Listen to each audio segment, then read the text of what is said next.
Tinggal 3 perkara yang bisa menolongmu kalau kau sudah masuk kubur. Apa gerangan yang menolong? 1, kata Nabi, anak yang soleh dan soleha. Bukan anak anggota DPR, bukan anak kontraktor, bukan anak profesor, bukan hanya tentara polisi, bukan. Tapi apa? Soleh dan soleha. Yang kedua, yang bisa menolong kita ketika sudah masuk di kubur, apa? Sedekah.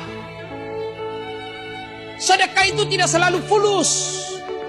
Ada masjid dibangun, ada dengar di komplek kita masjid dibangun, sedekah kok. Yang kaya sedekah kok dengan semen, besi, tembok, semen.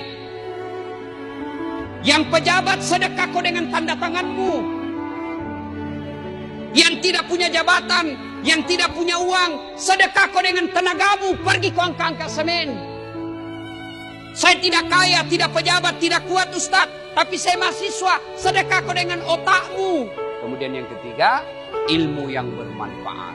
Bapak dalam grup WhatsApp punya 10 grup, sebarkan 10. 10 grup itu masing-masing anggotanya 100, 1000. 1000 Bapak sebarkan dakwah-dakwah, masa tidak ada yang amalkan? Kalau ada yang amalkan, selama dakwah itu diamalkan, maka yang menyebarkan dapat pahala. Ustadznya dapat pahala, yang menyebarkan juga dapat